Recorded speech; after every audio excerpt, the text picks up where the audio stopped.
Hi, good afternoon. May God bless you.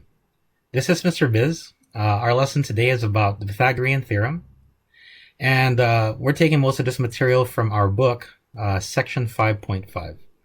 Hopefully you have your book at home. If you don't, I have made them available as a downloadable worksheet on the Facts SIS, and I also emailed your parents. For reference, this is what it looks like. So one of them is the worksheet.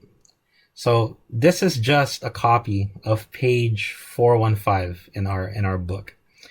And also I have most of the examples from the book also available as it's a multi-page PDF, as you can see here, right? I think I can make this available as a download as well, but you should check it on the SIS first before you email me. Okay, so we will be using these resources. If you have your book, that's a good one too.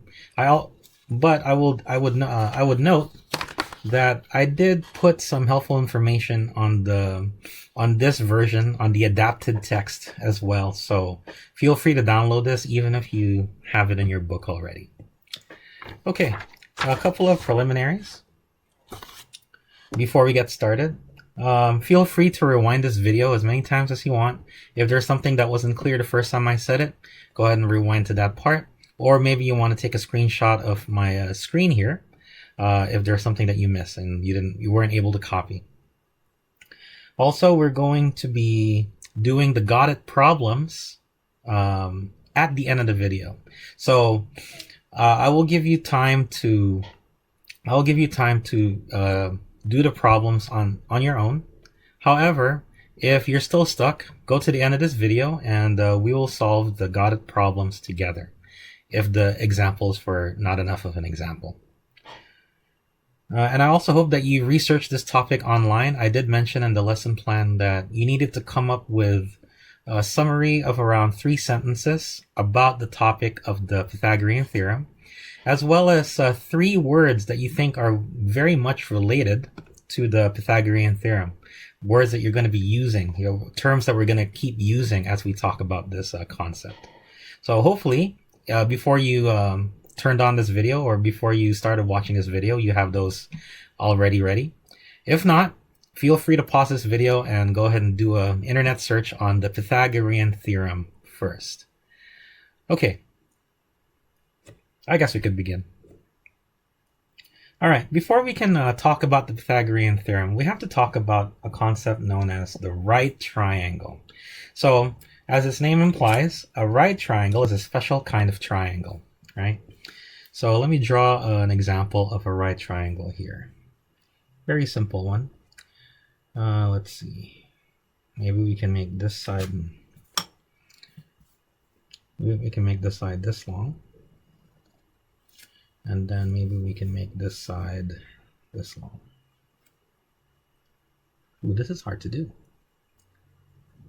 I can't really see what I was doing there. All right, well, as you can see, since this shape has 3 sides, it's a triangle. And since it has one of these, right, this is a 90-degree angle. Right, let's see if we could measure that. So you see if I put the protractor right there, it lines up with the 90, right? With the number 90 on the protractor. Therefore, this triangle has what's known as a right angle. And a right angle is usually, in many textbooks, it's indicated by a corner piece like this that's in a different color. Now, I don't know if you could... My light here is super bright, but this is a dark red, right? While the rest is blue black. So you will see this indication on any right triangle or on any right angle that you see. So because it has a right angle, this triangle is referred to as a right triangle.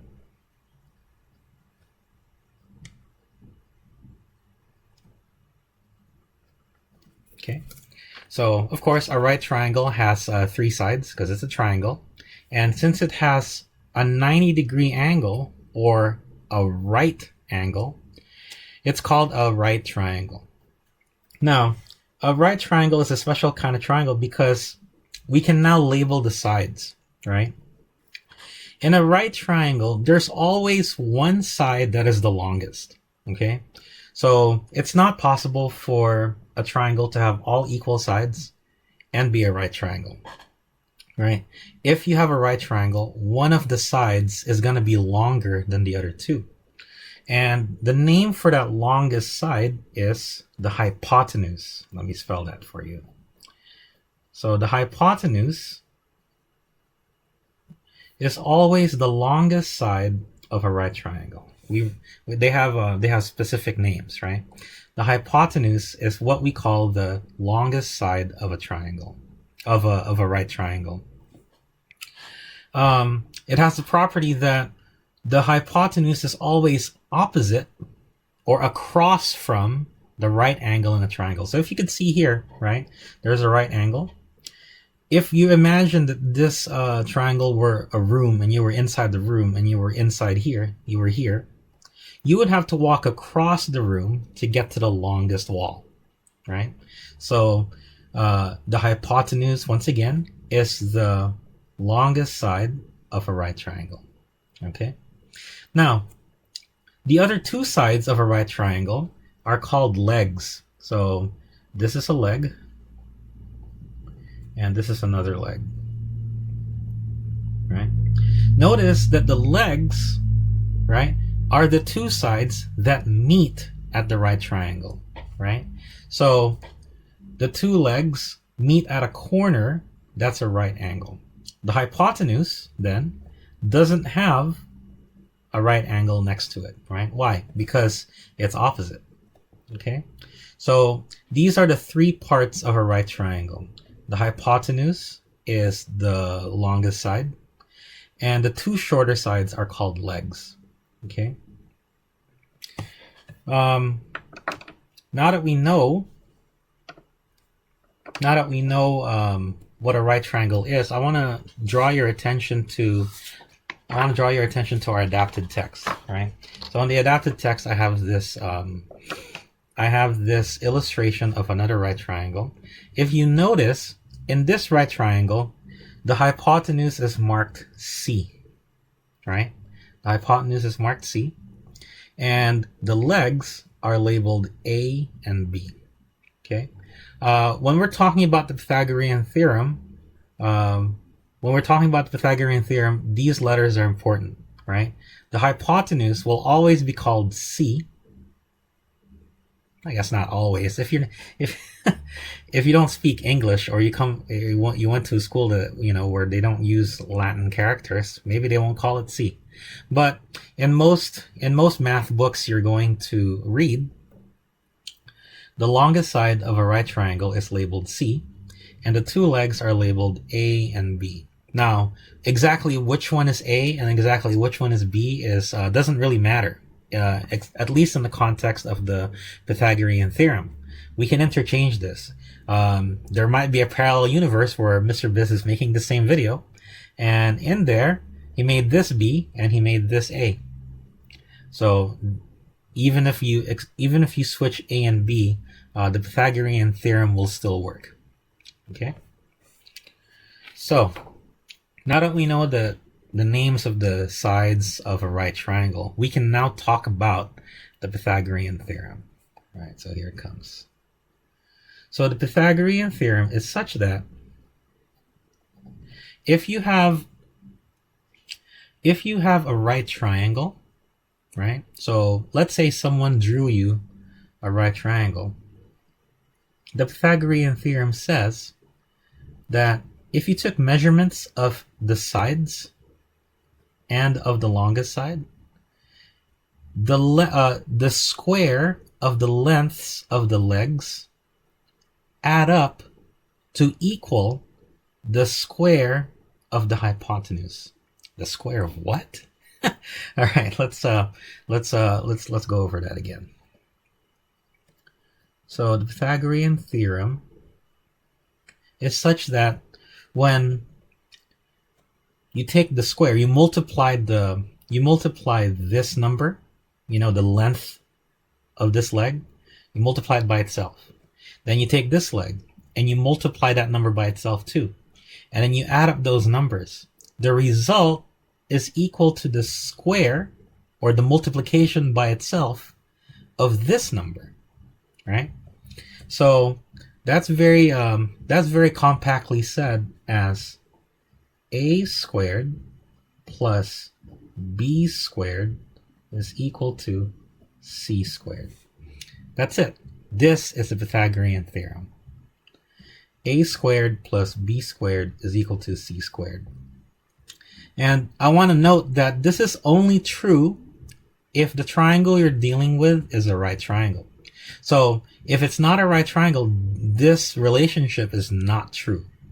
Okay. Actually, let's test that, right?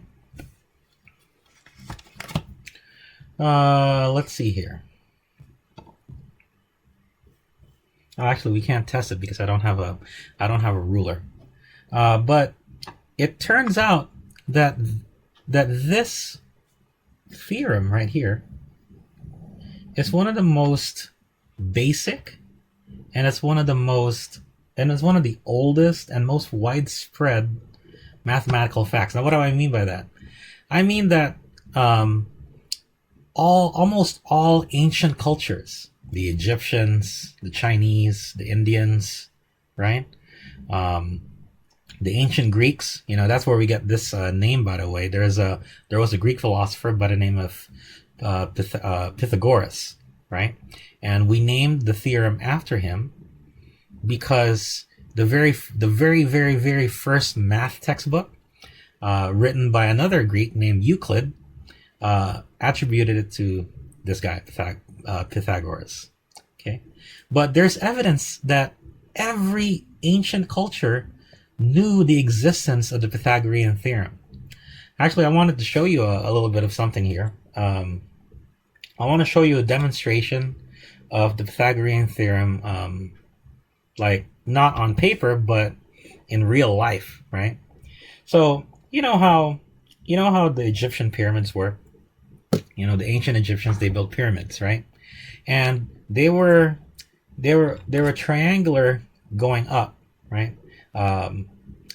They were triangular on elevation, but when you look at it from the top down, it's a square. It looks, I guess it might look something like this. Yeah, why I'm not using a ruler, I don't know. Right? If you were to take a plane or a helicopter and then you look directly down on a pyramid, you might see this. Right? You might see this. So these sides are 90 degrees. These corners are 90 degrees in measure. And so you're probably wondering, a lot of people wonder, how did the Egyptians cut their stones so exactly such that every stone that they cut, had corners of 90 degrees everywhere, right? And a lot of people guess that the method I'm about to show you is how they did it. And so in order to do this, you're going to need a piece of rope, right? Piece of rope. Now, if you look, what I did to this rope is I tied 13 equally spaced knots. So 1, 2, 3, 4, 5, 6, 7, 8, 9, 10, 11, 12, and 13, right? So 13 equally spaced knots. And if you were wondering, the way I got these to be equally spaced was that I held it in my palm like this, and that's how I know where to tie the next knot, right? So you make 13 knots just like this, and then you take a weight. In this case, I didn't have a weight. I had a pair of scissors, right? And you're going to hold these.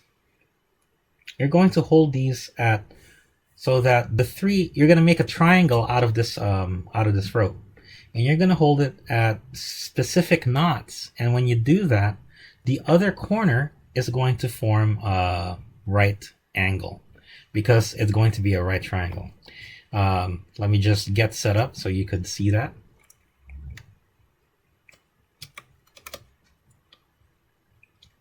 You're going to see the rest of my room, so just prepare yourself.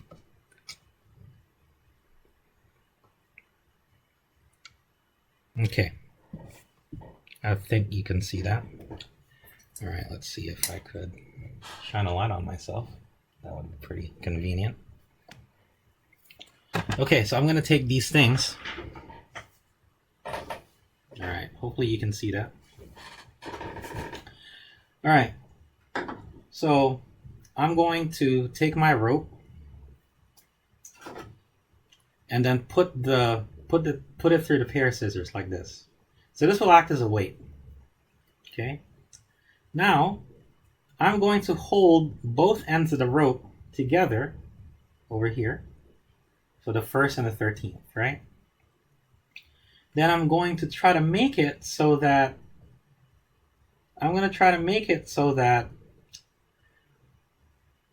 the pair of scissors hangs so that there are 3 lengths of rope here and 4 lengths of rope here, right? So look at this, right? So what I have is 3 units on this side and 4 units on this hand, right? So 3 units on this hand and 4 units on this hand. If you notice, what that means is the piece of rope that I'm holding between my 2 hands, the horizontal piece, measures 5 units long, right? So 3 on this end, 4 on this end, and then 5 on this end. Now, since 3 squared is 9, 3 times 3 is 9, and 4 times 4, 4 squared is 16, and 5 squared is 25, it's true that 3 squared plus 4 squared is 5 squared, right? 9 plus 16 is 25. Therefore, since a squared plus b squared is equal to c squared, the angle of the triangle where my pair of scissors is, that's guaranteed to be a right angle. So a lot of people speculate that this is how the Egyptians got right angles without any references, right? So this is an application of the Pythagorean theorem. I hope you found it as cool as I currently find it, because I think that's pretty cool, right? We're going to go over that fact in just a moment while I reset the camera again.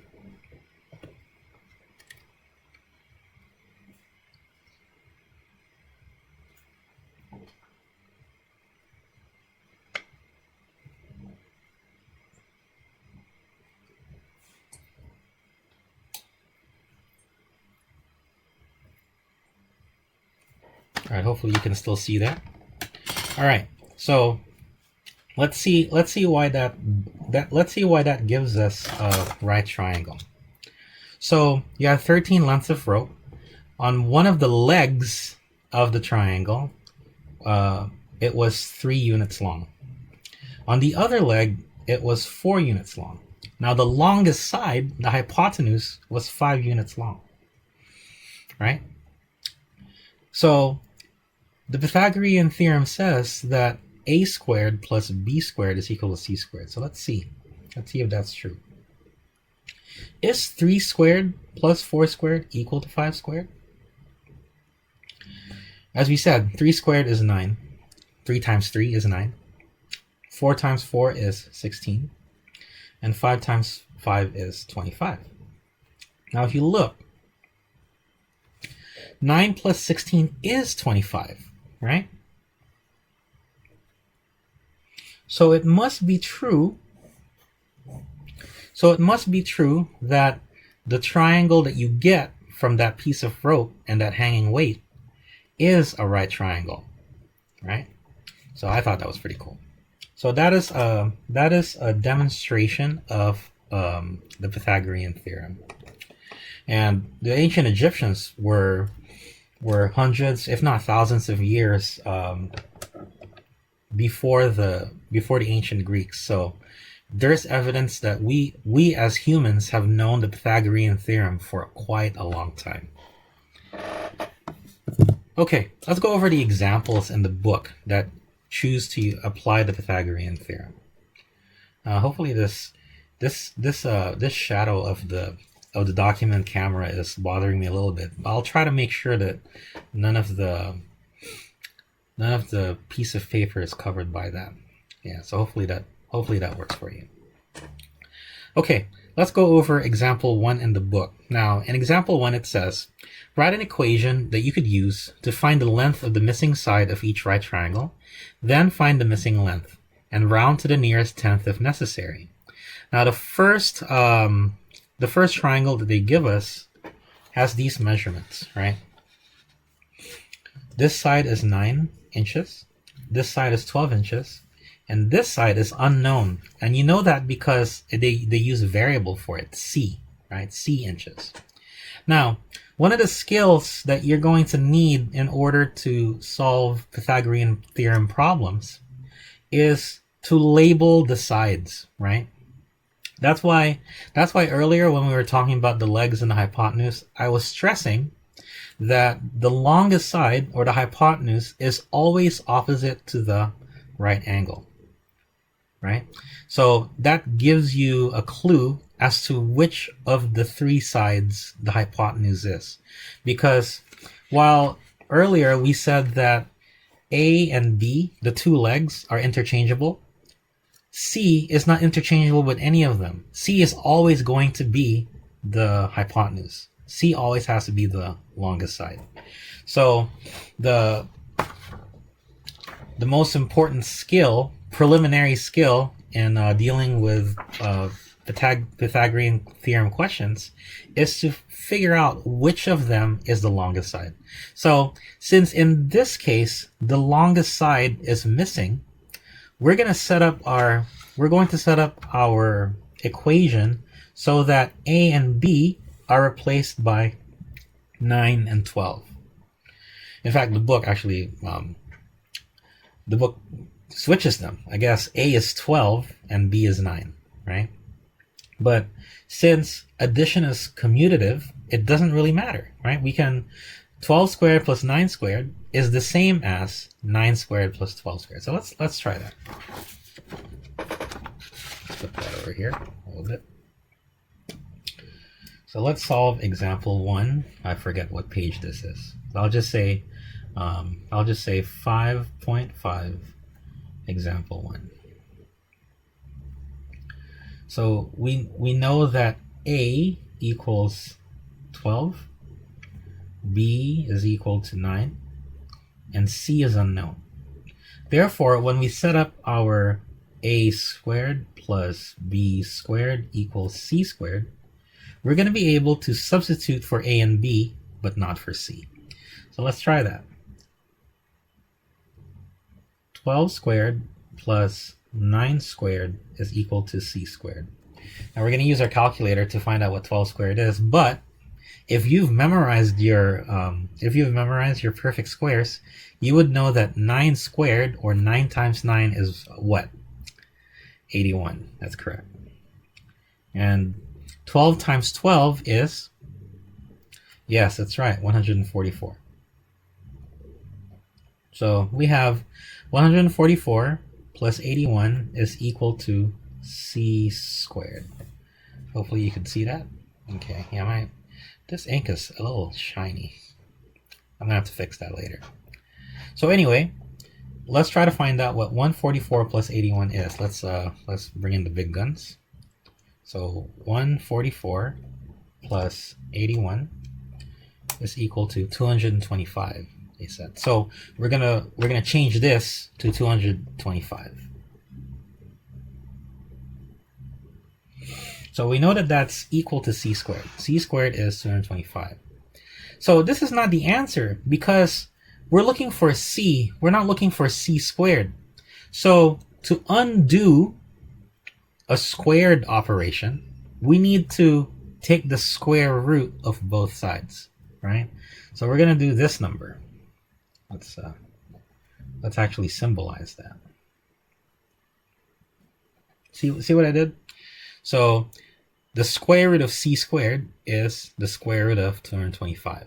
So that leads me to say that c is plus or minus the square root of 225, which is what? So let's try that over here. So in this calculator, let's see, let's put it over here. In this calculator, in this calculator, the square root symbol is hidden behind the x squared, kind of like my scientific calculator from before, right? So I'm gonna have to press second and then square root. Okay, so square root of 225, close parentheses. That gives me 15, right? So if c squared is 225, then c is plus or minus 15. Now, think about it. Can length ever be negative?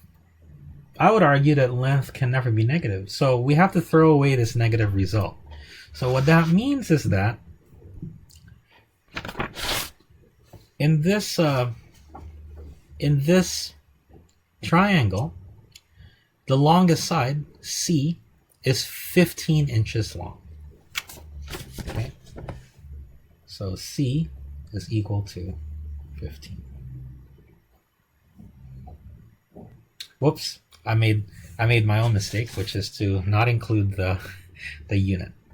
Let's expand on that. C is equal to 15 inches. Okay. And if you think about it, right? So that means that 12 squared plus 9 squared is equal to 15 squared. Is that true? That probably is true. Let's check it out. 9 squared plus 12 squared is equal to 225, which is 15 squared, right? So it checks out. Okay, now let's do one where the answer is not exactly going to be a whole number, right? So that was example 1. Now let's try example 2. 5.5, example 2. You know, it occurs to me that it might be helpful if I could, if I, at the end of the video, I also post the end screen with the pages that I'm drawing on right now. That might be a good thing to do as well. Okay. All right. So example 2. Example 2 is this problem. So notice in this case, right? One of the legs is 8 meters. The hypotenuse is 24 meters, and then we need to find the length of the other leg, right? Now the book is making it very easy for you because it's labeling the missing sides A, B, or C depending on whether they're the leg or the hypotenuse. I'm telling you now, when you take a standardized test, they might not do that. Okay, they might use X, right, or Y. So it really pays to pay attention to the orientation of the labels, right? So we can tell that since this side is opposite of the right angle, that this must be C. This must be the longest side, the hypotenuse, and therefore these two are the legs. Right? So in this case, the leg is missing, and we need to use the other two numbers to find the leg, right? So you can see it right here. And let's do that live. Okay, let's do this live. So we're gonna say a squared plus b squared is equal to c squared again.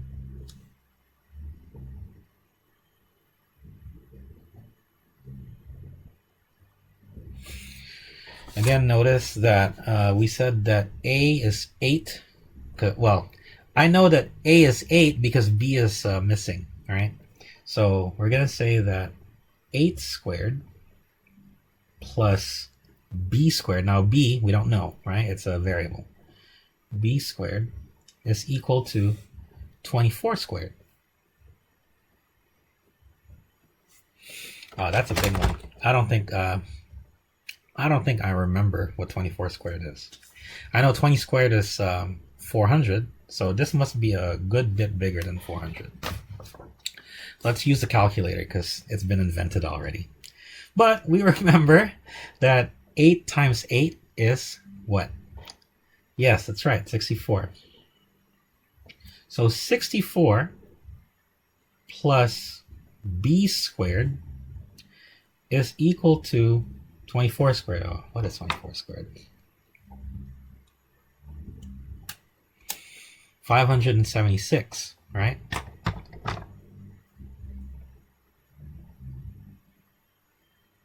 Okay, so you can see now that it's like one of the equations that we've been working in on chapter 2. Chapter 2, we have to move things around in order to solve an equation, right? So I noticed that on the left side, there's a 64 and a b squared. And on the right side is a 576. Now to get b squared by itself, we need to get rid of this, right? Now since they were added together, in order to get rid of this, I need to subtract. That's a 64, minus 64 here. Now since I did it to the left side, I must also do it to the right side. So now I have to subtract 64 from this as well. So this is gone, right? B squared is going to be equal to whatever this is. 576 minus 64. 6 minus 4 is 2. 7 minus 6 is 1. And then we bring down the 5. So it turns out that b squared is equal to 512. Yeah? I hope you're able to follow that, right? So this is the exact same work that's in both the book and also the adapted text. So if you have questions even after I've demonstrated it to you, please feel free to leave a comment or email me. All right. So we're gonna take the square root of both sides, kind of like what we did over here, right? So c squared is equal to 225. So to get rid of this squared symbol, we're going to take the square root of both sides. We're going to do the same thing over here. So square root. So b is equal to plus or minus, all right, let's see what that is. So 512, oh whoops, I need to type in the square root symbol first. Square root of 512 gives me, to the nearest 6 decimal places, 22.627. So I'll just say plus or minus 22.627. I think the book is asking for an answer to the nearest 10th, right? So the 10th place is 6 tenths. After that is a 2 hundredths. Since this is less than 5, we can keep the 10th digit as 6. So we'll say that since this is a length, we also have to throw away the negative answer. Therefore, we're going to say that b is equal to 22.6 meters.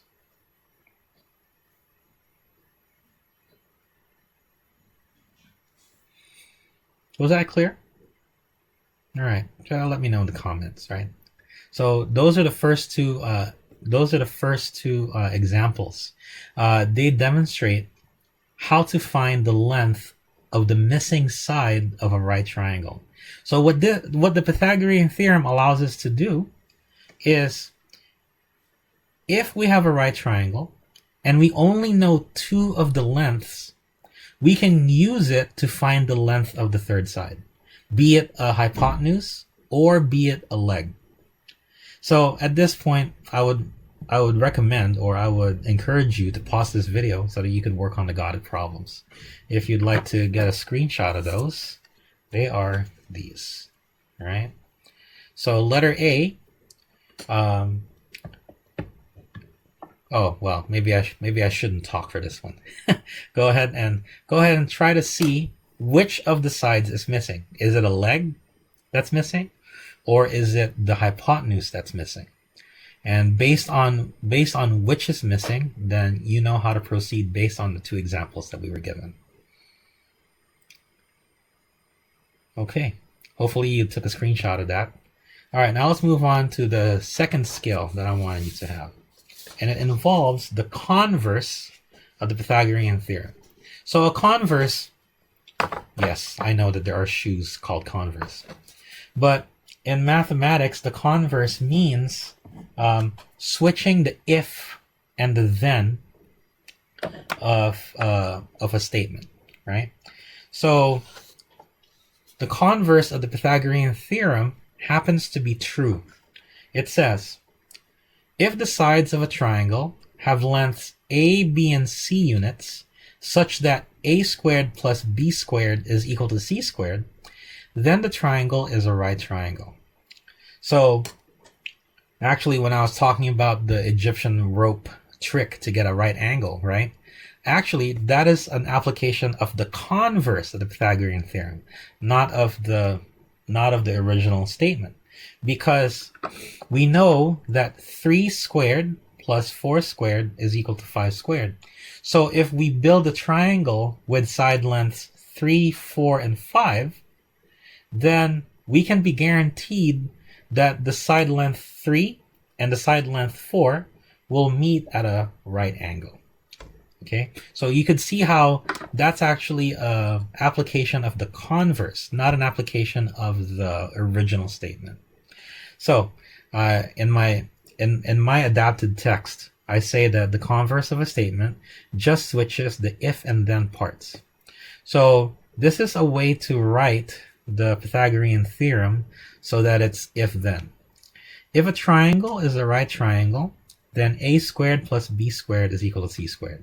So if you switch those two, right triangle and this equation, it will sound like this. If a squared plus b squared equals c squared, then the triangle is a right triangle, right? You have to be careful though, because the converse of a statement is not always true. I give an example here as well. So I have a true statement here. If it is cloudy, then the sun will not be shining. Yeah, duh, right? If it is cloudy, then the sun will not be shining. So that's true. Let's agree that that's true. Now, watch what happens when we switch the if and the then, or the if part and the then part of the sentence. It'll read like this. If the sun is not shining, then it is cloudy. Do you see the problem with that? That's not entirely true. That's not exactly true, right? That's not necessarily to be true. There can be other reasons that the sun is not shining. Maybe it's night, right? Maybe it's winter, right? Or there might be something else that would cause the sun to not be shining. So I gave this example as a warning to you. The converse of a statement is not necessarily true, okay? The converse of a statement is not necessarily true. But the converse of the Pythagorean theorem is true, right? It turns out that it's true. If you switch the if and then of the Pythagorean theorem, it's true. And so that gives us another way to apply it. And it's to take measurements, all 3 measurements of a triangle, and using those 3 measurements, determine whether the triangle is a right triangle without using a protractor, right? Without using a protractor. So let's do the example 3 to see it in action. I wonder if I need another piece of paper here. Maybe not. The example 3 is pretty short, so I'll just put it over here. So example 3 asks, the measures of the sides of a triangle are 5 inches, 12 inches, and 13 inches. Determine whether the triangle is a right triangle. So we took measurements of a certain triangle, and we found out that the lengths are 5 inches, 12 inches, and then 13 inches, right? And we want to know whether that's a right triangle. To do that, we just plug in those numbers into the Pythagorean theorem. So let's try that. We know that a squared, in order for a triangle to be a right triangle, it has to be that a squared plus b squared is equal to c squared. Now let me list those three numbers again. 5, 12, and 13. All right. Among these three numbers, which one is the hypotenuse? Which one should be c? I'll give you some time to think about that, right? Which of these three numbers, 5, 12, and 13, should be the hypotenuse? Yes, that's correct. It's 13. How do we know that? We know that 13 is the hypotenuse, or c, because it's the largest number out of the three, right? So 5 can't be the hypotenuse and 12 can't be the hypotenuse because they're not the largest. So you see how even if we don't see a picture, even though we don't see a picture of the triangle, we can determine which of the three lengths is the hypotenuse. It's the longest side. Okay? So let's then fill in A, B, and C with 5, 12, and 13. Now, again, 5 and 12 could be interchanged. A could be 5 or A could be 12. It doesn't matter because we're adding them, right? But since the longest side is on the other side of the equation, this is the one that matters. You have to know which one is the hypotenuse. Okay? So, let's proceed. 5 squared, we're saying that A is 5, plus 12 squared, we're saying that B is 12, is equal to 13 squared. Is that true? So if this is true, that this adds up to this, then we have said that this is a right triangle. Let's try that. 5 times 5 is, that's right, 25. And 12 times 12, we actually used 12 times 12 already, right? Do you see that? 12 times 12 is 144. So I'm just going to put 144 here. And 13 squared is, yes, I'll wait.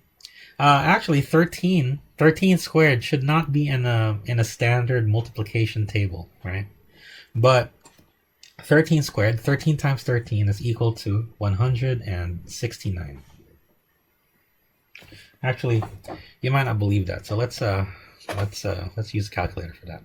So 13 times 13 is equal to 169, right? Now, is 25 plus 144 equal to 169? 25 plus 144, what is it equal to? 169, right? Therefore, the two sides are equal. 169 is equal to 169. I'm going to put a check mark here to indicate that the answer to the question is yes. This triangle is a right triangle, and we used the converse of the Pythagorean theorem. Right here. The sides of the triangle have lengths A, B, and C such that A squared plus B squared equals C squared. Then the triangle is a right triangle.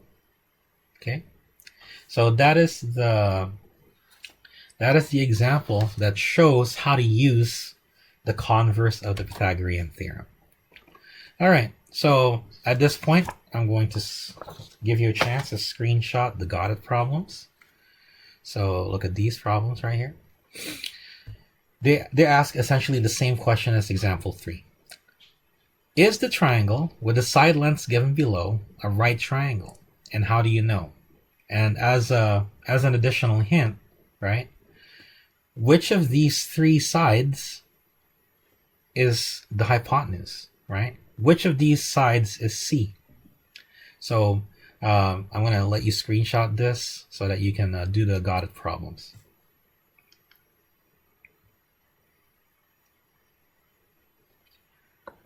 Okay. Hopefully that was helpful to you. You know, while we're here, I might as well talk about the homework, right? So the homework basically asks the same questions that the examples and the godits are asking. So thank you for that, right? So let me give you a chance to screenshot these problems. So part 1, write an equation that you could use to find the length of the missing side of each right triangle. Then find the missing length. Round to the nearest tenth if necessary. Hopefully it's been abundantly clear to you that you need a calculator for this. So you can use a calculator in your phone. Hopefully it has a square root. Hopefully it has a square root function. You could use the Desmos calculator, right? So I've been in the classroom. I've been showing the Desmos graphing calculator. That's at desmos.com/calculator, right? They also have a scientific calculator. So the way you access that is desmos.com/scientific, SCIENTIFIC. I'll post those links on the description below as well. Okay, so that's part 1. All right. So part 2 is an application of the converse. Oh, spoilers. Maybe I shouldn't have said that. Anyway, determine whether each triangle with sides of the given lengths is a right triangle and then justify your answer. The way you would justify the answer is just by showing the work of plugging in these numbers into the Pythagorean theorem. That's it. In part 3, the book asks you to calculate the length of the diagonal of the state of Wyoming. Now, the state of Wyoming is peculiar. I don't know if it's unique. There might be another state that's rectangular, but the state of Wyoming is peculiar in that its borders form a rectangle. Now, that rectangle forms has 4 sides, and 2 of the sides are 365 miles, and the other 2 sides are 275 miles. So, in a rectangle like this, what is the length of the diagonal? I'll give you a hint. Is the diagonal of a rectangle?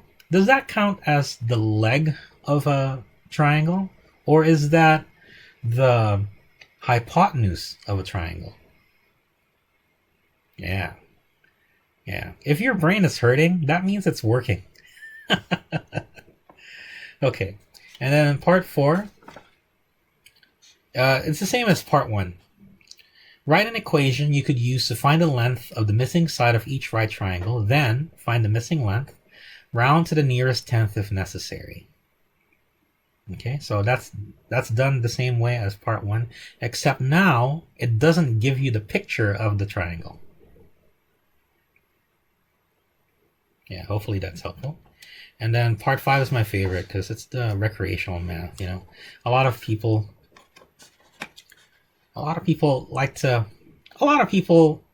students, some of my students included, some of my friends included, they like to ask, you know, Romel or Mr. Bizz, how am I ever going to use this in daily life? And I feel like that's the wrong question to ask, you know. Dealing with this stuff is interesting in itself. It's fun, you know. It's fun to think about. Now, if it's not fun to think about for you, I mean, I will not denigrate your experience of this world, right? But at least give it a chance, you know, like try working through these problems, right? What could you lose? So to me, math is more puzzles, right? That occasionally become useful, right? There are many instances of mathematical discoveries that start out very theoretical. You know, it only sounds interesting when you write about it on paper. But then maybe a decade later, or like 50 years later, or maybe centuries later, it becomes the cornerstone of some other scientific fact that has ramifications in society and the world. You know, it could help us save the world. I think maybe I should do a video about that, like the many things that started out in math but ended up being big helps in science. Anyway, before we get too far afield, the last problem. This is problem number 10 in the homework. The whole numbers 3, 4, and 5, yeah, you know those numbers, right? Are called a Pythagorean triple because they satisfy the Pythagorean theorem. That is, 3 squared plus 4 squared is equal to 5 squared. Right? Complete the table shown to list 4 additional Pythagorean triples. Now, this bonus question is not part of the book. However, I want you to think about this as well. The first 3 Pythagorean triples that the book is asking you to find are related in some way. Can you see after you fill out the blanks in this table, see if there is a relation, if you can see a relationship among these first 3 Pythagorean triples. Okay, so hopefully you were able to screenshot that whole homework. If for some reason you're not able to access email or access our facts SIS. Okay. All right. I think that's it. I think that closes the lesson for section 5.5. At this point in the lesson, or at this point in the video, I should say, let's work through the got it problems. A, B, C, D, and E. So there's 5 problems. I guess we're going to need another sheet of paper. All right. So now that the smart people are gone, let's get this party started. Okay.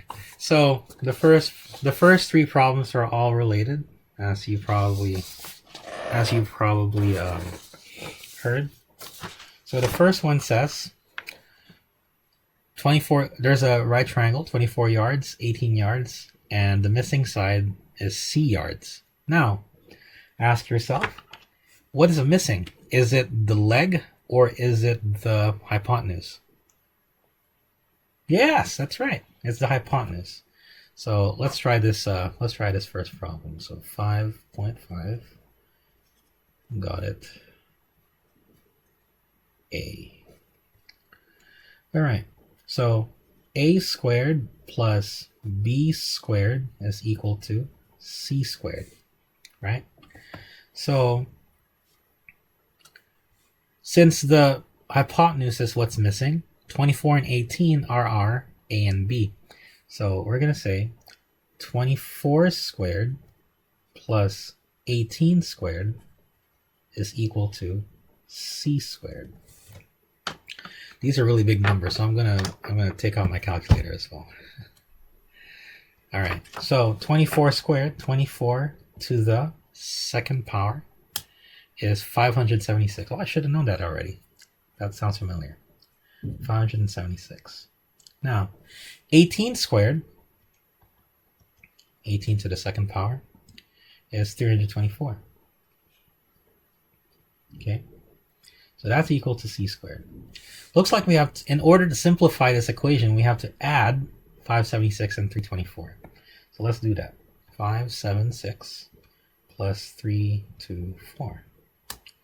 That's 900. Wow, that's okay, 900.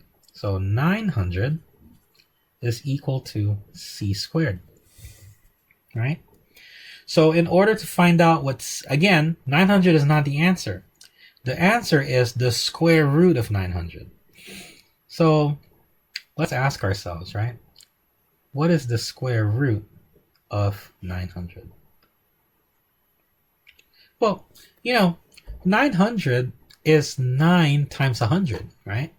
And if you remember from our previous lesson, both 9 and 100 are perfect squares. Isn't it that 9 is 3 times 3 and 100 is 10 times 10? Therefore, the square root of 900 is just one of each factor. 3 times 10, which is what? 30, right? So if you look, let's make sure that that's kosher. So 900, the square root of 900 is 30, right? So we know that c is equal to plus or minus 30. But since this is a length, we can only accept the positive answer. Therefore, we're going to say that c is 30 yards. Hopefully that's clear. Feel free to rewind from the beginning to get review that one more time. All right, now let's try letter B. Okay, so what is missing in this? What is missing in this figure? Is it the longest side? Is it the hypotenuse, or is it one of the legs? Yes, you're right. It's one of the legs.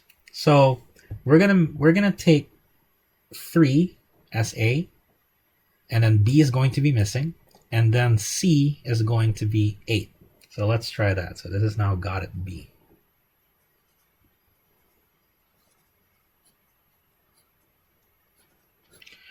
All right, let's start again with a squared plus b squared is equal to c squared. Now, you might be wondering, Mr. Bizz, why is it that you keep putting a squared plus b squared is equal to c squared? The reason is, if you don't, you already know that a squared plus b squared is equal to c squared, but you keep saying it and you keep writing it, you're going to memorize it, right? That's the whole nature of practice, right? Yes, practice makes permanent, but perfect practice makes perfect, right? So if you practice the right thing over and over and over, you're going to memorize it. It's going to become second nature to you, right? That's the idea. That's the idea as to why I keep putting it in, right? Because it's the mathematical fact that we're using. All right, so anyway, we're going to replace A with 3. We're not going to replace B because we don't know it. And then we're going to replace C with 8. So that says 3 squared plus B squared is equal to 8 squared. This might not be exact. Let's find out. So 3 squared, 3 times 3 is 9. Then we don't know what B squared is. And then 8 squared, 8 times 8 is, that's right, 64. So what's the next step here?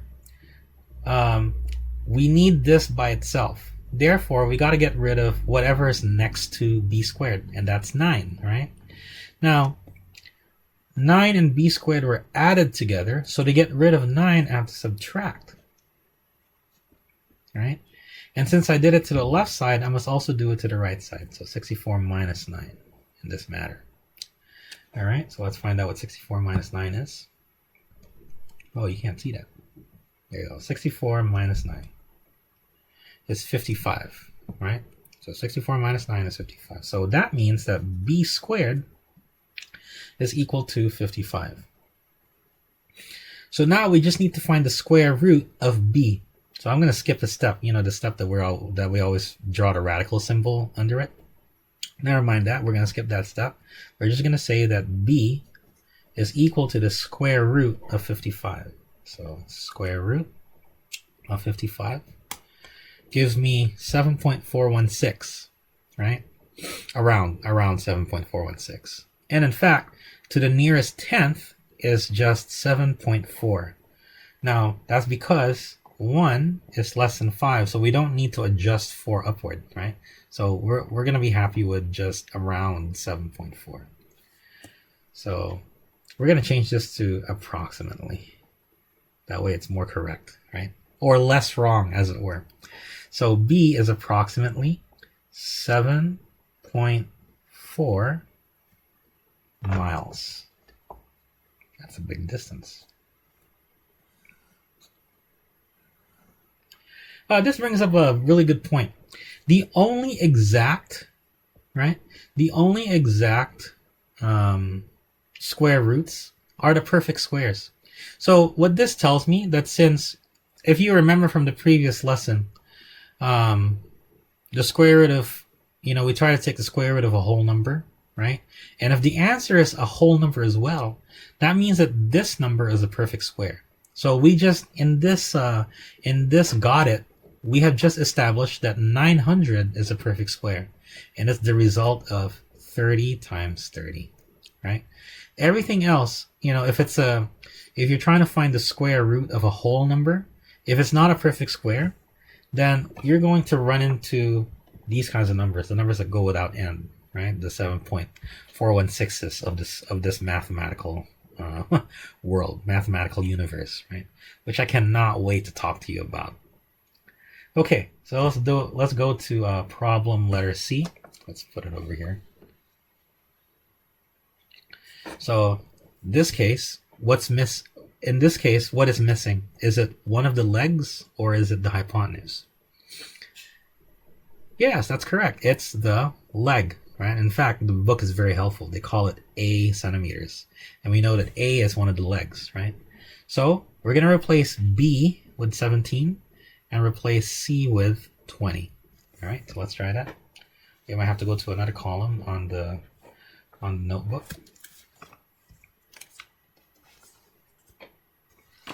By the way, I hope that you all are doing fine at home in your isolation. I know things could get hard, but sometimes it can get difficult many times, and a lot of people are worried right now. But let's do math and think about something other than what's going on in the world, right? Math is relatively simple relative to the problems that we face.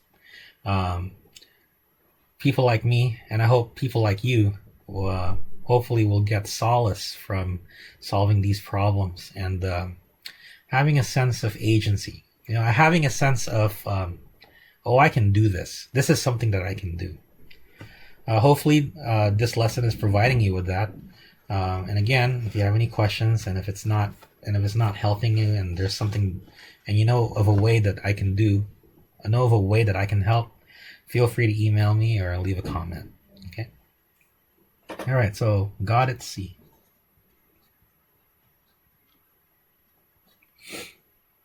So we know that A squared plus B squared is equal to C squared. Now what's missing is A, so we're going to leave that. We're going to leave that unknown. We're going to leave that unknown. B is going to be 17, and C is going to be 20.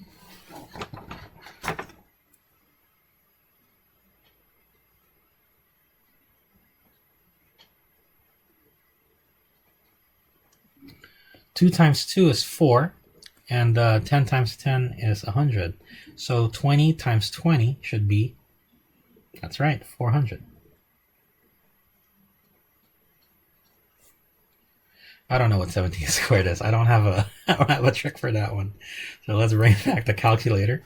17 times 17 is 289, it says. So I'm going to put 289 here as well.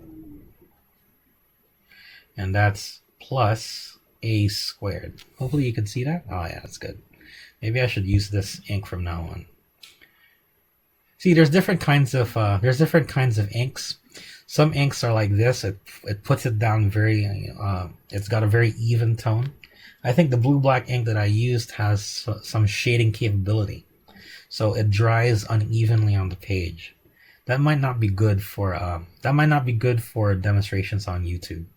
Yeah, well, I'll be thinking more about that as I do more lessons. Okay, so A squared plus this is equal to 400. So to get rid of this, I need to do the opposite of adding, which is subtracting. That's right. Now, since we did it to the left side, we should also do it to the right side. All right, so let's find out what that is. So 400 minus 289 is equal to, oh, look at that, 111. That's probably not. See, that's probably not a perfect square because 10 times 10 is 100, and 11 times 11 is 121. So this number is between 10 and 11, or it's the square root of 111 is between 10 and 11. We're getting ahead of ourselves. Let's keep solving. So A squared is equal to 111. I would say that 111 is halfway between 100 and 121. So I'm going to estimate that the square root of 111 is around 10.5. Right? Wasn't that what the previous lesson was about? Hopefully a lot of you were able to answer the worksheet. So far, I only have 8 responses on the online Google form worksheet. That's actually very convenient for me.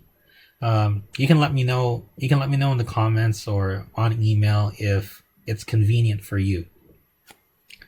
All I know is it cuts down on checking, which is my kryptonite. All right, let's see. What is the square root of 111? 10.53, right? 10.535, or if you're going to round, 10.536, right? To the nearest to 3 decimal places. But since the book only requires 1 decimal place, we'll just put 10.5. See, that's what I think of, right? That's what I think of when I'm planning lessons. What will be useful for us to know before going into a certain lesson? That's why I taught that. That's why I taught that skill before this Pythagorean Theorem lesson. So we now know that A is equal to 10.5 centimeters to the nearest tenth. All right. Hopefully that was clear to you. There are 2 more got it's. And it has to do with the converse of the Pythagorean theorem. So that one says, and I think we might need the calculator in order to figure out the squares of these, but not the square root, right? Because we're not trying to find one of the sides. All 3 sides are already given. They just want to know whether these sides add up to a right triangle. And in order to do that, we just need to check if the left side is equal to the right side. So let's try the first one. 36, 48, and 60. Will that form a right triangle? Let's find out. Got it. D. So a squared plus b squared is equal to c squared. Once again, I have to ask, which of these 3 numbers is the hypotenuse? Yes, that's right. It's 60. Why? Yes, because 60 is the longest side, right? 36 and 48 are both less than 60. So this is going to be C, and then these are going to be A and B. So let's plug that in now. Let's plug that in now. Hopefully you can still see that. Oh, I'm blocking it now. All right, let's put it over here. All right. So 36 squared plus 48 squared is equal to 60 squared. Let's see if that's true. What is 36 plus 36? 36 times 36. That's 1296. So this turns into 1296. Now what's 48 times 48? That's 2304. Yeah, imagine having to do the long multiplication for them. Don't bother. Don't worry about it. You can use a calculator. I won't know. 2304. And 60 squared, well, 6 times 6 is 36, right? From our perfect squares. And then 10 times 10 is 100. So 36 times 100 is 3600, or 3600. All right, now let's see if this is true. If I add these 2 numbers, will it add up to 3600? Plus 2304. Well, yes, it does. It does, right? So 3600 is equal to 3600. Check mark. That means that the triangle with sides 36, 48, and 60 is a right triangle because of the converse of the Pythagorean theorem. All right, hopefully God at E will fit on this face right here. Okay, so God at E.